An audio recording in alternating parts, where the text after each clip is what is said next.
Music, dance, theater. It's time to take a seat on the aisle with Tom Alvarez. Hear from performers, producers, presenters, and creators who enrich our lives in the performing arts. Who's on stage? Here is Tom Alvarez to introduce you. Hello, and welcome to On the Aisle with yours truly, Tom Alvarez. My guest on today's show is screenwriter and film producer Angelo Pizzo, best known for his now classic films Hoosiers and Rudy.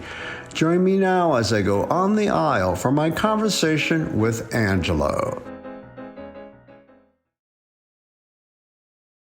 So welcome to my longtime friend, Angelo Pizzo. I'm so happy that you found the time to chat with me on my podcast. Thank you so much. Of course, Tom. We go way back. Oh my goodness. I was thinking it's been about 30 years almost. Wow. That's crazy.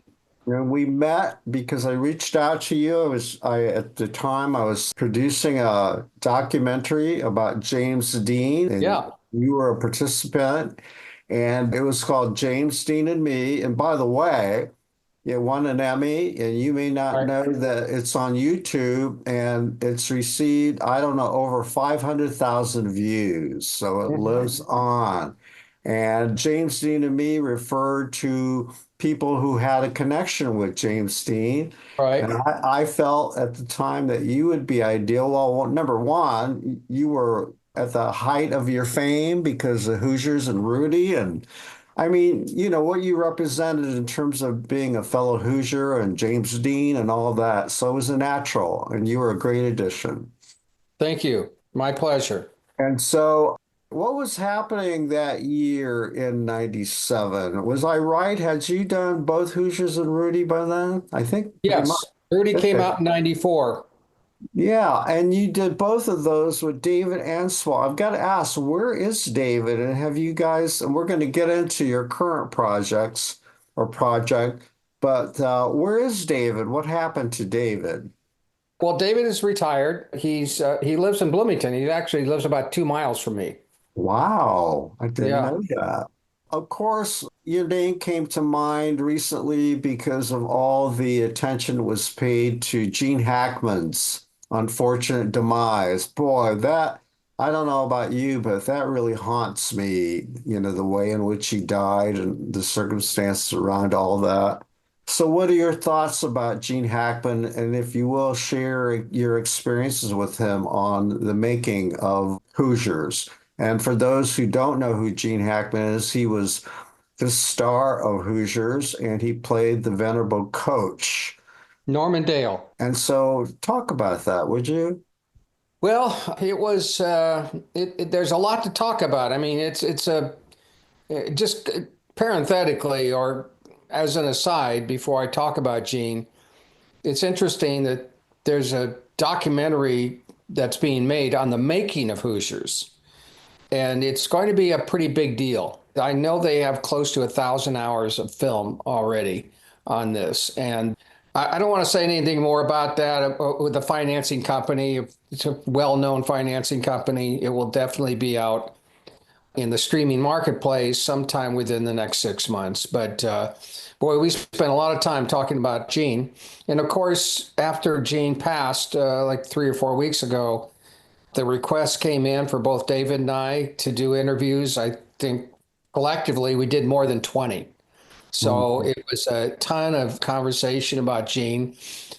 The short version, and I could probably talk for the next hour about my experiences with Gene, but let me just say the abbreviated version. You know, people used to say the Reader's Digest version, but Reader's Digest doesn't exist anymore, so a lot of that reference doesn't land the way it used to. Gene was not the first person who was our first choice. And I won't go through all of the different story behind the story. Originally, it was going to be Jack Nicholson. And then it was going to be Robert Duvall, potentially the company that financed the film wanted us to do Burt Reynolds. It was a constant battle. And then finally, we got Gene to say yes. Gene was in a very tough point in his career. He had made this big splash with as a leading man with the French Connection, and then he starred in a bunch of films afterwards that just didn't do well and almost are truly forgettable today. In fact, one of the reasons we got him was because, as he would say later, no one was hiring him except nobody wanted him for any role except for character or supporting role. So this was the first leading role he had gotten in like 3 or 4 months. And I think he took it out of a sense of desperation. But once he did take it, he carried that negativity into the shoot. And he was really, really difficult to work with. He talked about this being a symbol of the end of his career. He complained to Dennis Hopper that this was a career killer doing this movie. It was one thing after another. He made it particularly difficult on David, challenging him, his directorial choices, more at the beginning than at the end. But Dennis was our champion. Dennis really defended us, really had a vision of what our vision was and supported us and kind of got Gene to every once in a while laugh. We used to call him the Black Cloud because whenever he walked around, he was just like a font of negativity. But I will tell you this, and before I go through, let me just go through, he always treated me very well because he came from the theater. And unlike actors who were much less professional and experienced, he would change lines that I would write, my dialogue, and not think a second thing about it. Gene never changed a word unless he got my permission. And that is the tradition of the theater. You cannot change a word of the playwright until you get that okay. And when it came to ultimately, it was at the end of the movie, this sort of sums up Gene's attitude toward the film and his experience on it.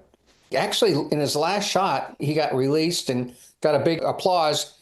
And usually the lead actor walks over the director and the producer and the writer and shakes their hands, and it's all kind of love. And he just turned around and walked away. And I chased after him and I said, thank you so much. And it was great working with you, and, the usual platitudes. And he turned to me and he said, I'm sure you and your buddy learned a lot on the movie. He said, but let me just give you some piece of my experience and my advice. People, maybe your friends, family, maybe even people in the state might enjoy this film, but I doubt if anybody outside of the state of Indiana is going to give a shit. And then he went on to say, it will end up in the dustbin of forgotten films. And he said, I hope I forget it by the time I land in Los Angeles tomorrow.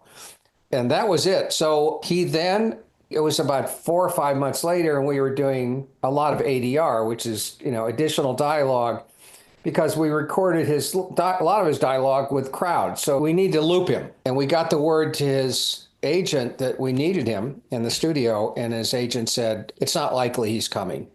So hire a voice actor, a sound alike or something like that. I don't know. He didn't suggest that. I know his agent didn't suggest that. But then he said, Gene will only come in if he sees your rough cut. So we sent it to him, and then we got word that he was going to come in and do his job. So I'll never forget, he walked in the room and he walked up to David and myself and shook our hands, and he said, I don't know how the hell you pulled it off, but you did it, boys. Congratulations. Oh, that's great. And you know what? He was a prince from that point on. The guy did every marketing request we asked him. We went on a couple press junkets together. We had a great time. He was like a different human being. I think he was going through a difficult time in his life at that point, too, in terms of his personal life. I know. So it was a combination of factors. But in retrospect, certainly from this many years back, we're almost 40 years off, his personal demons that he was wrestling with really synced up with the coach that I wrote. They were both tortured souls, wrestling with unresolved demons. And his performance is actually extraordinary. I can't tell you how many times I've heard from really well-respected actors. He was there. I mean, Kevin Costner has said it over and over again. Gene Hackman's best actor I've ever worked with. And he's worked with a few. That is Kevin. And I would also say this, which is that it's hard to imagine all the actors that I mentioned prior to this. It's hard to imagine even Jack Nicholson, who could be any better than Gene was. It was one of those magic experiences, Hoosiers, that is where everything kind of clicked. I mean, the whole idea of hiring Dennis Hopper, who had been in and out of rehab facilities for 10 years and had only done a small low budget film in Canada prior to David running into him at a restaurant and engaging him in a conversation. And then he came in and he came up, he said, you know, I read your script about Shooter. He said, I sure know that guy. I sure know that guy. And he started laughing in his kind of maniacal laugh. And it was like, oh, Dave and I looked at each other. We had to have him. But our production company did not allow us to hire him because the bond company, you know, and the insurance company for the film said, no, too unreliable. So we had to go out and get a special writer on top of our regular bond to make sure that Dennis finished the film. So a lot of things just fell into place in our first time out. The stories that I'm not going to hear, I'll always wonder, that could be a book, you know. It could be. Well, you know what? There is a book on the making of Hoosiers. Really? Gail Johnson. Actually, it's very good. It's like 300 or 400 pages long. I mean, I'll have to find that. How long has that been out? You can get it in Amazon. Oh, really? Yeah, the documentary and the making of it, it's a really top flight filmmaker who's won many awards and done 30 for 30 ESPN. It's going to be one hell of a documentary. Wow. You know, I've been watching your career from afar, and I've just felt like many people in your home state feel so much pride for what you've accomplished. And that film in particular, which we all know is truly an American classic, you know, and I know the journey it took for you to get to that point, you know. And most importantly, you know, it's really enjoying new audiences all the time, new generations. And not many people can claim that. Angelo and of course, David, the two of you that work together. I mean, it's in the pantheon, you know. How do you feel about that? Well, thank you. I appreciate all your kind words. And to be honest with you, I don't really think about it. I'm always focused on what I'm doing today and tomorrow. And of course, that was one of my questions. I never ever think about any project I've done in the past unless it's still active. Yeah. And I'm still working on it. But in terms of just in response to your question, something that happened that recently had to do with Gene passing, kind of another gift. Let me go back and tell you about the first iteration of this film. David and I, our cut that we thought was the best version of Hoosiers was 2 hours and 28 minutes long. And the distribution company, Orion, said, no, we will not under any circumstance release a film that long, because those were the days where exhibitions and theaters, they wanted films that could be turned into 2 hour segments. So you'd get 3 showings in a night rather than 2. So they said it has to be 155 and that's it. So DGA, the Directors Guild, had a little stipulation that every director had an opportunity to test one of his films, whatever cut he wanted. Okay. So David pulled that shit and said, this is the cut I want to show, that we want to show. And Orion reluctantly had to do it. So it was like everybody, we went down to Irvine, California, just in Orange County, and just, you know, gave out free tickets to shopping mall people. And, you know, the fact is that whenever you make any film, whether you write any script, whether you sculpt any statue, whatever, honestly, you never know what you got because you're so wrapped up into it. You have no objectivity whatsoever. It's all very subjective. And the only people that had seen the film were our friends, family, and the studio. The studio was shitting on us on a regular basis for a lot of reasons. So It was only then that I thought we had something. And that's when I realized that there was something in this movie that was working, and a lot of things were working. Because the way in which you test a film is you hand out questionnaires afterward, but we didn't need the questionnaires. It was like a standing ovation of like 5 minutes, which is very, very rare in test screenings. And then they filled out the questionnaires, and we scored the highest score in Orion's history. It was like 95. Okay. We came out of that screening and we said, the president of the company, Mike Medavoy, said, well, that sure took us all by surprise, but we're still not going to release it more than 2 hours. We're not going to do this cut. By the way, they were trying to cram in another title called The Last Shot. The two victories that we earned were that we got to use Hoosiers as a title. That was number one. And number two, they allowed us to do our own cut. They were not going to question, because they said, apparently you guys know what you're doing. You just have to take 30 minutes out of the film. So we were really upset, and taking 30 minutes out of the film, we thought really hurt it badly. But we did it because we had no choice.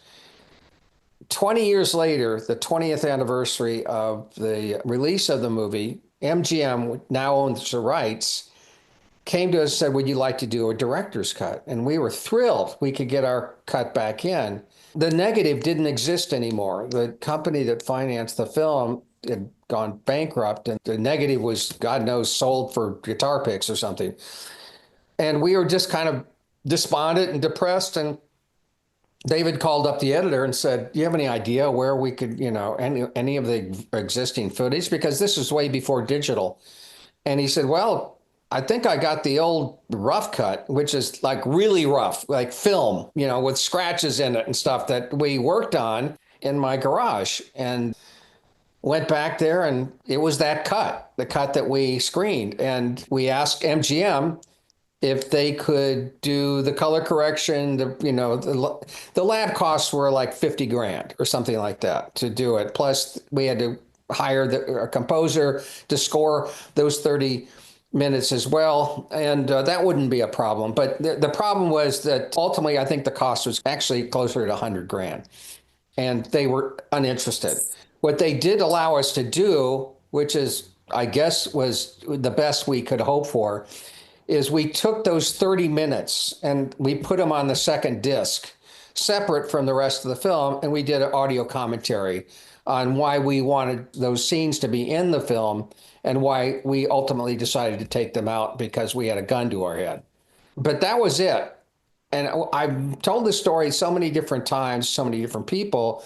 And one of the gentlemen I talked to, because I'm working on another project with a tremendous amount of CGI, computer graphic, digital information that needs to be utilized, he said, well, to really conform that old footage to the existing cut wouldn't be that expensive anymore. What you can do with digital tricks and so on and so forth. We also found out that one of the people who worked with Jerry Goldsmith, who's passed, is become friends with us, and he was one of the orchestrators on the original film, actually on Rudy, not on Hoosiers. And we did do a director's cut, by the way, last fall on Rudy, and it's an additional 15 minutes. And this is parenthetical comment. It's going to be screened at the IMAX, the new director's cut, on May 20th. Okay. And David and I will be there for a Q&A. All right. Wow. So getting back to the Hoosiers cut, we presented this to MGM, with a new budget, much less than $50,000. And they kept on telling us no. And then, I've talked about this enough. People have offered, I'll pay for it. We've come in and we said, let us do it. We'll pay for it. No. They just kept on saying no. I don't even know why. Amazon bought MGM. It's so corporate. It's just impossible. People are afraid to say yes to anything in a corporation that big. So ultimately, the reason I'm telling this story is that when Gene passed 3-4 weeks ago, there was a resurgence in the interest in Hoosiers, and it was on, I think, 2 or 3 different streaming platforms at the time, or maybe it was bought by one or licensed by another. And it was the number 4 streamed movie on all platforms for that week following Gene's death. Wow. And so David heard from MGM about 2 weeks ago that they are ready to go forward with a director's cut. So that's going to happen this summer. That's wonderful. And where will we see it?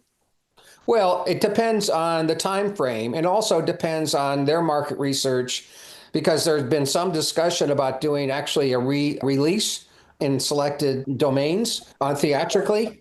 So we could have a re-release of the Hoosiers director's cut at 2.5 hours sometime in the fall. Wow.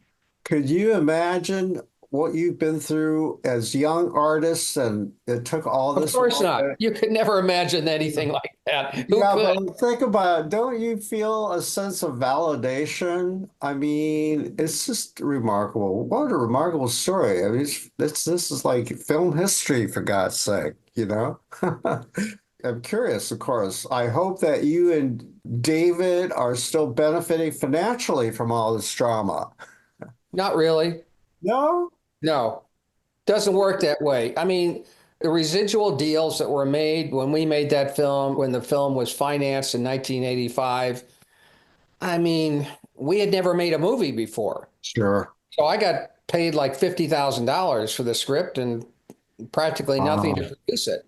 And I didn't get any back end, or I did, but they still show it, the movie in the red. Of course, that's creative accounting. That's what they all do. Well, But you so know what? I don't look at it. I don't have any feeling of resentment around that, yeah, because what that film and Rudy have done is provide me with a means to support my family. yeah. I still get calls from people who want me to write their sports movie on a regular basis. So, Well, that is a great segue to the next part of this interview before I let you go. I went online to check out what you've been up to, and I did not realize, and I was delighted to see that you're working on a new film, and it's an independent film called Someone Saved My Life. And I'm so intrigued. I mean, it's based on a period of your own life and your middle school years, and I'm really excited for you that you get to tell, a story based on your own life and that people that you knew. So please fill us in on this film. And when I booked you on this podcast, you mentioned that you're going back to LA soon to work on the edit. So I caught you at a good time. So it's wonderful to know that, I was, of course, going to talk to you about a new project, and here we are. So please tell us what's going on. well, I wrote a film called The Hill with Dennis Quaid that was I had nothing to do with the actual making of the film, but the director and I are good friends, and he put it on his back and worked for 11, 12 years to get it financed. And he finally got Dennis Quaid to say yes, and then it got financed, it got made, and then ultimately it was like the number 1 film on Netflix for 8 days last winter.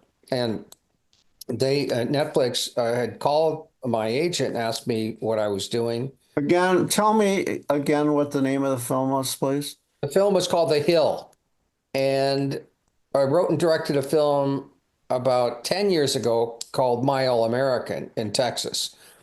And they licensed that film, and that film was in the top 10 at the same time. So they were interested in what I was doing. And I'd written a script that was based on a kind of a turning point in my own life when I was 16. And I wrote it on spec about 12 years ago myself, and just kind of, I had a very challenging, difficult relationship with my mother, who kind of controlled my life at that time. And I met a boy in my school who was very charismatic, very powerful, and he kind of gave me the backbone, the agency, to stand up to my mother, who wouldn't let me play football, who kind of scheduled everything. And I was the perfect little boy, and I became the non-perfect little boy, became the rebel, and it blew up the household. I actually had to move out for a short time and lived with this guy. And it was that story that took place over about a year and a half, but I kind of condensed it down to 2 or 3 months. And I wanted to make it where I had total control. And the only way in which I could have total control, I mean, If I did it with Netflix, they have every approval, where I shoot it, who's in it, final cut, et cetera, et cetera. So I decided to do something was challenging, and people kept on saying I was an idiot, and I perhaps am an idiot for doing it. But I raised the money, friends and family. It was a $2.5 million film, and shot it here in Bloomington. And the four lead actors are LA kind of, they're big, they're not names, but they're experienced actors. Then filled in with local theater people, and tried to hire as many people from Indiana as possible. And we had a very short shooting schedule on a low budget film. You have to, in 21 days. But, I think we accomplished a lot. So the fortunate thing is that it turned out pretty well. So the edit is locked. I'm going to go back 2 weeks to do the final stage of post-production, which is mixing, color correction, so on and so forth. So the movie will be finished by June 1st, and then we'll proceed to try to sell it to a streamer or whoever. So everybody asks, when will we see it? I don't know. It'll depend on the sales process and what the distributor wants to do with it. And tell me who the actors are. The actors are people that you would never heard of, probably. There are three young actresses that are just starting their career. The lead boy is Preston Oliver, and then West Mulholland is the best friend. And then there's a girl involved. Her name is Ruby Rose Turner. She has about 12 million, she's well known. She's in the Descendants among younger people. So she has like 12 million followers on TikTok and Instagram, so on. And then the mother is played by, I'm blanking out her name. It'll come to me. Of course, you had a hand in the casting, and how did that work? Did you go out to LA and do an open call? No, everything is done on Zoom these days. Okay. Everything. Yeah. Even if you're in LA, you Zoom cast. Okay, right. In-person casting is rare anymore. That's true. Yeah. Is this as a result of COVID, or was that? It started with COVID, but then everybody saw how convenient it was. And there's a lot of self-taping going on. Yeah, that's true. But my casting director does all the Star Wars. Yeah. Okay. And they cast everything. Yeah. On Zoom, everything. So let's talk about Bloomington. Bloomington has become sort of a hotbed. Did I imagine this at one time? Were you behind a big push to work with IU to develop a film school? And did that ever happen? I don't think it happened. I mean, I haven't heard anything, but did I imagine that?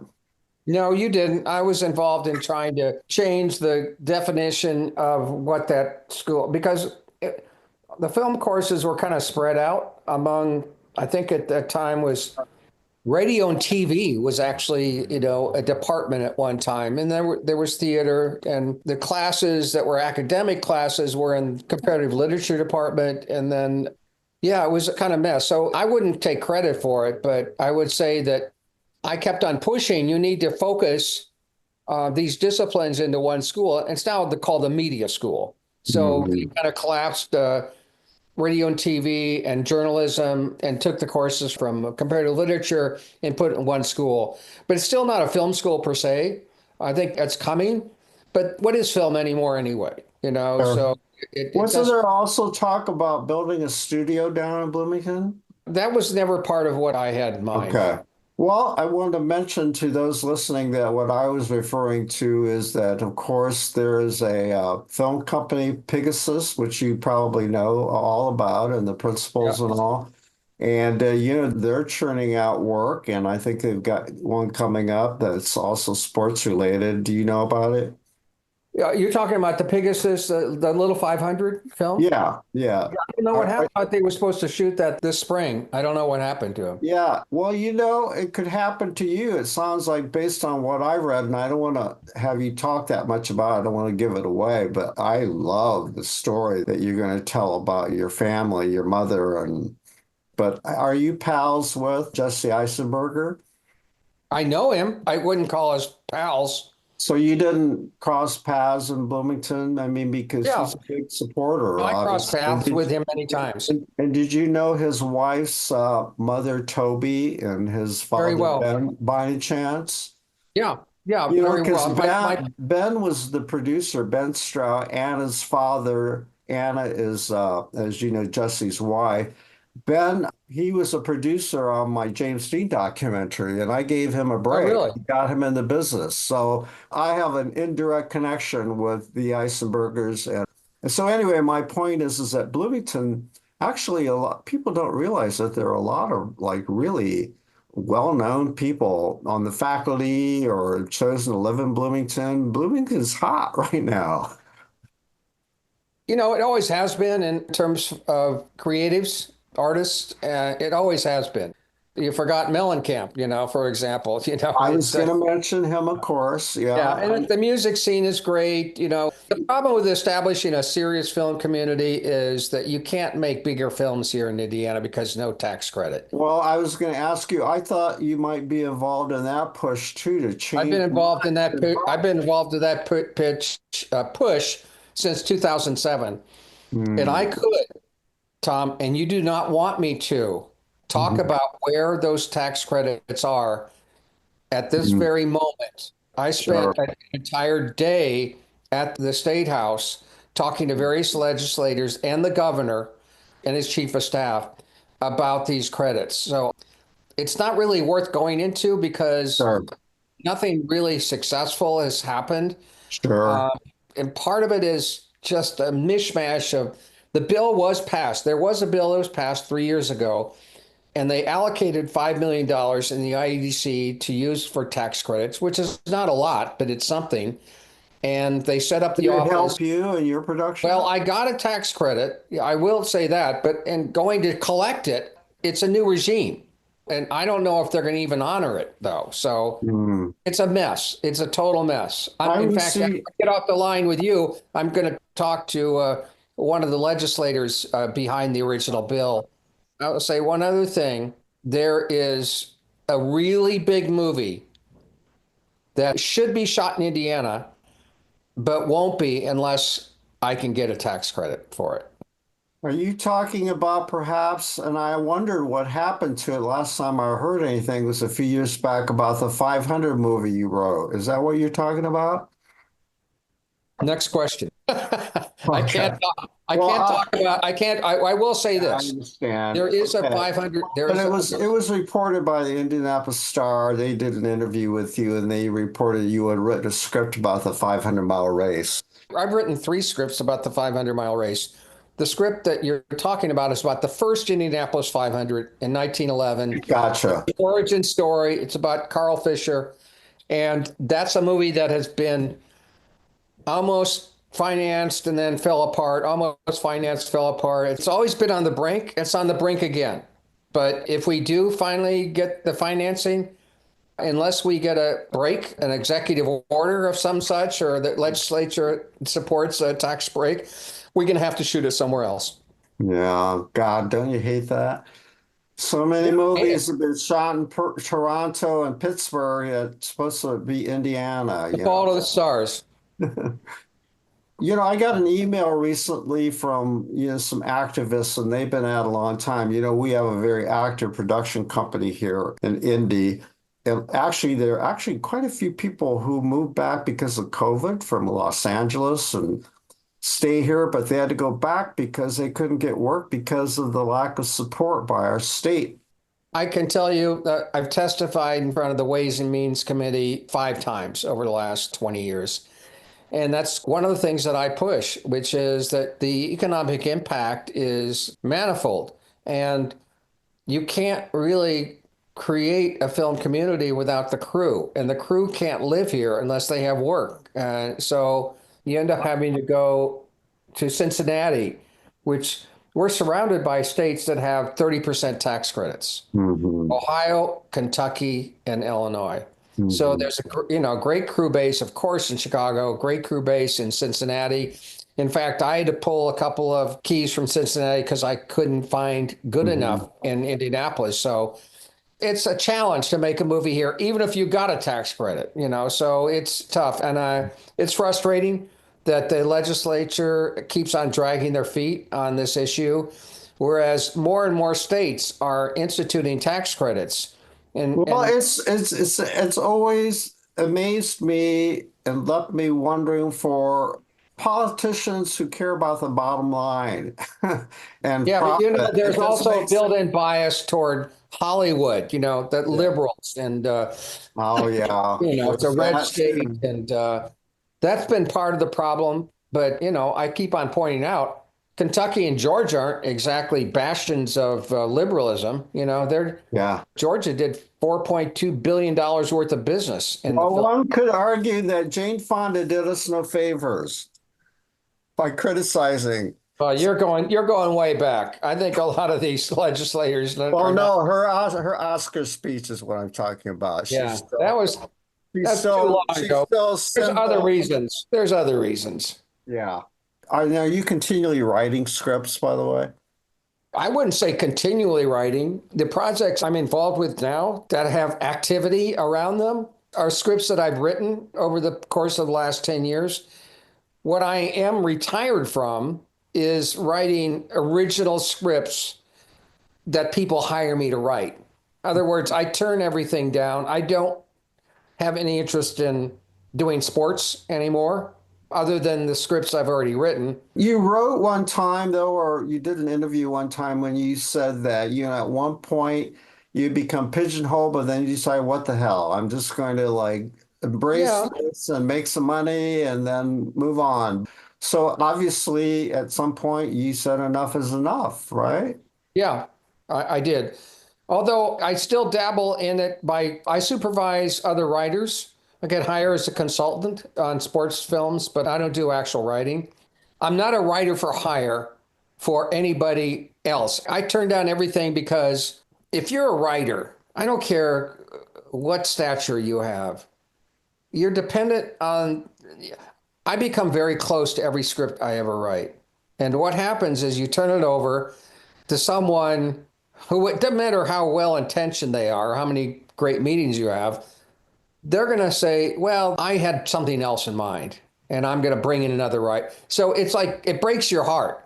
So am I writing? Yes, but I'm only writing on spec. I do not write for hire because I don't want to hear another note from somebody who knows less about making movies than I do about my own script. Hmm. It's not like I'm so stubborn that I don't Right. listen. And if someone has an idea to make the script better, I'm open to that. But most of the time, there's just, especially for bigger companies and studios, they're filled with lower level executives who have to justify their job and give you a series of notes. They're just mostly shit. And I know because I was one of those guys at one time. Oh, sure. Angelo, how old are you? 77. We're the same age. So we Okay. have something else in common. I hear it and I feel it is that isn't it great to be at an age where you can just do whatever the hell you want to do? It sure is. Yeah. And you don't have to put up with people you don't respect. That's something I deal with. Yeah.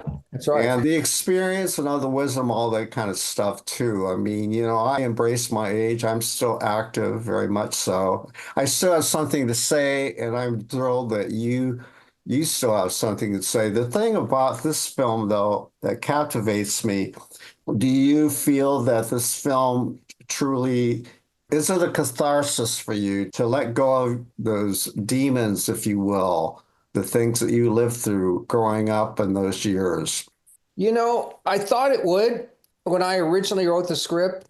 It was sort of therapeutic. I feel like the catharsis, the wrestling with those demons that you mentioned, were mostly satisfied by the writing of the script. The making of the movie, I thought would bring it to a different level, but honestly didn't. And I'll tell you why. Once you cast people who aren't yourself or your mother or your friend, they become different things, and the movie becomes a different thing. It's Yeah. not me anymore. It's a version of what I originally wrote that becomes something newer, different, better. Well, just not better, but different. So I wasn't imagining even though I shot a lot of the scenes where they actually took place, including the school, didn't have quite the difficulty or the deja vu that I thought I might. But that was okay because I'll give you an example of something that would best be described in Hoosiers. There's a big journey between the character you write and put on paper and what becomes of that character once you cast it. So the character I wrote for Shooter and Hoosiers was dark, was dour, was depressed, was an alcoholic who didn't have a shred of a sense of humor. He was just a miserable old coot. Okay, and guess what? I wrote it with Harry Dean Stanton in mind, and Harry Dean turned it down. And he is that guy. And when we cast Dennis, Dennis shows up. Dennis is such a unusual character insofar as he had colors that I never imagined. He was funny, he was sweet, he was vulnerable, and he just had a kind of rainbow of beautiful things in him. And he created a character just by being, not, he didn't create it, it's just who he was. Just him saying those same lines in the Dennis way made him a totally different character than what I wrote. So that happens on the film. That happened on my movie too. So the mother wasn't my mother. It was somebody we cast. It was the same thing with myself, and they all became different people. And the characters and the roles changed because of that. You did an interview recently where you described all of this, and again, I was fascinated by the way that you described how the actor who played your mother humanized her. Yeah, she did. That was intentional. I mean, she comes across, as I wrote her, as pretty harsh. Oh, did she? Okay. Yeah. Did it by any chance help you? And I know that you also discussed therapy you had and, to resolve some of those issues. And did it help you in any way to finally accept her for doing the best she could, perhaps? Well, there are two ways to answer that question. Yes, I was in therapy for a very long time, and my therapist was the one who suggested I write a script about that time. And so it was, as I said, 12, 13, 14 years ago. It's all a blur. And number two, when I moved back to Bloomington, I did have to learn to come to terms with her. And it was, I was able to separate her, who she was as an older woman, not very evolved, I must say, but still a lot less of a force than she was. But to learn to accept her for the very thing you said, that she did do what she did out of love. I mean, my mother, to be flatly honest about, every therapist has talked to her like that. And She's a borderline narcissist. You can't change these people. I also read that you mentioned you showed the script to your family and they said, don't do the script until your mother dies. So that's correct. That's right. And so how do they feel about where you are right now? Well, when I finally did make the decision to make the film, the reaction was mostly supportive. I had 2 or 3 of my 6 brothers and sisters who were 1 or 2 that were not crazy about the idea. One in particular was not happy at all. So, but it's the person who was probably least evolved as in terms of their own shit, Sure.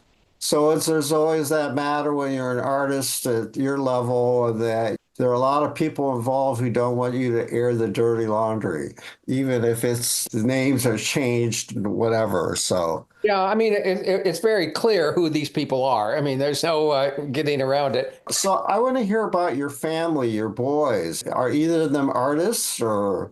My younger son just finished a 2-year acting school in LA. Really? He's also is trying to break in to become a professional golfer. So he's competing in a lot of golf tournaments in Southern California. That's so cool. But he had a small part in my movie, but he shadowed me. He wanted to learn how to be a filmmaker. Where did he go to school? Where does he go to school? He went to IUPUI or IUND now, but he got his degree in psychology. Okay. And he was going to start a golf career, but he injured his wrist to such an extent that his doctor told me he needed to take 3 years off because it was a recurring cyst. So that's when he went to his backup idea, which was study acting. And, he's written a couple of scripts since then, too. So did he do any productions here locally? Because I am a reviewer. No, because he's been in LA. Of course. Okay. And how about your other son?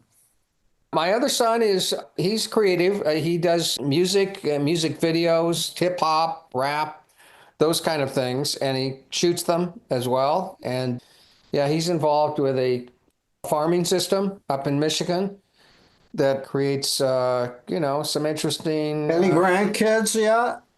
No, I don't see that coming real soon. Okay. All right. So last thing, what is it about Bloomington that appeals to you, having, grown up there and now living there and have been for a while? What makes it special? Because for me, it's very special. I have ties to Bloomington, although I've never lived there. I have a history there. I would say in no particular order that Bloomington has the kind of it's a small town in Indiana, small town in the Midwest, but it's unlike any other small town other than a college town because of the international flavor of the student body and the professors. There are something crazy like 70 ethnic restaurants in Bloomington for a town the size of 85,000. That's kind of Yes. right. That's sort of, again, no particular order. The second thing is that after living in LA, getting from one point to another, going to a play, a production, a meeting, a restaurant, it's like, navigating a campaign, a strategy. The traffic is always terrible. Everything's so spread out. Here, everything's within 10, 15 minutes from each other. So I can go to a Broadway production at the auditorium and be there in 10 minutes. That's another point. A third point is IU sports. Okay. I'm just a passionate Big Ten basketball and football nut. And I'm on the varsity club board in Bloomington. I feel uh, this is a fifth point. I feel very connected to my community. I'm on different boards with the university, with the city, and I didn't have any of that connectivity when I was in LA because everybody's coming and going. Everything's so spread out. There's no real rootedness there, unless you're an old California family. But I don't think even old California families are really connected to their community. They're connected to each other. And then I would say, and something that is really ineffable, but in the best way I can describe it is there is a youthful energy here in this town. This is not a Rust Belt city, as most small towns are in the Midwest. The average age of the residents when school is in session is 21 years old. Okay. And most of the people that make up this town, we're talking about 52,000 students. Okay. Mhm. In a town the size of with so-called 85,000, but it's probably a little bit more, 100,000 in the county area. But when people are when you're just around this energy around people, their lives are in front of them. So anything is possible. It's like the opposite of an old hole. If we just came back from Florida and it was like most of the people were my age and older. And it was like, you just felt like it's a downer. People would just go there to die, and Oh, they don't have an energy. They don't have God's waiting room, they call it. yeah, that's right. It's exactly right. I have a couple of friends. One of them went to IU, but they consciously, and I hear this has become like a trend. There are a lot of retirees, people our age, who consciously pick Bloomington to retire because of what you're talking about, the energy. I'll tell you, there's a story. My mother, she ended up going to a retirement home, and one of the people I met there was a former CEO of a huge engineering military plane maker in Orange County. And his wife was a violin teacher, and that was her love. And the reason they moved back to Bloomington was that the music school. So they Mhm. had free concerts every night, every single night, either Mhm. not concerts, but recitals. I mean, it's amazing. You can actually go to some event at the music school almost every night of the year, but certainly when school is in session. Mhm. And so her bus picks her Well, up. don't forget the opera and the ballet. As So we that's do, part of the music school. I've been there frequently and Yeah. world Yeah. class. Incredible restaurants in Yeah. Bloomington. I've spent evenings there, and They really should have a tagline for Bloomington's. Make it an evening in Bloomington, It's like, it's just special. So you can't say when your new film is coming out, someone saved my life, but what could you tell people to expect? Well, I will say this. It's not like any other film that I've done. So the films that I've done in the past have a sentimental, if that's the right word, they're emotional. I mean, some people call them tear jerkers. This is going to be, even though it takes place in 1962, so there's a nostalgic element to it. It's a little harder core because I'm trying to capture a 16-year-old mind. So there's language, there's sexual references. It's sort of a combination of a coming of age film and a psychological thriller, and has a darker hue to anything else I've ever done. So don't expect a tearjerker when you come to my movie at this Well, time. you know what? I predict, based on what's going on in the Academy Awards competitions, it's the independents are really, really making a difference. So I hope to see you on that stage, Dave. I mean, it could happen, and I'll be happy to say, hey, I knew him when. Yeah, funny. Well, I want to say that one of the highlights of my career was to convince you and David to be in my doc, because it did quite well. But also Dennis Hopper was in it. And Yeah. so all of your connection is just Yeah. something that Yeah, Dennis and James Dean were very good friends. oh yeah. So it's all related. And so I'm just really happy for you and proud of what you've accomplished. So thank you for taking this time, and I can't wait to follow what happens with your new project. Have a beautiful day in Bloomington. All right, Tom, thank you. Good to see you. Good to see you. Our thanks go out to our media sponsor, Urban Times. Urban Times is a monthly news magazine which serves as the official neighborhood newsletter for 16 Indianapolis neighborhoods, offering news about development, arts and entertainment, and from the business community. Who will take center stage on the podcast next? Your seat on the aisle with Tom Alvarez awaits. Follow Tom on Facebook, Instagram, Twitter, and TikTok, and make sure to visit tomalvarez.studio. Watch Tom every other Thursday on Lifestyle Live on Wish TV, and make sure to listen every week here on the All Indiana Podcast Network.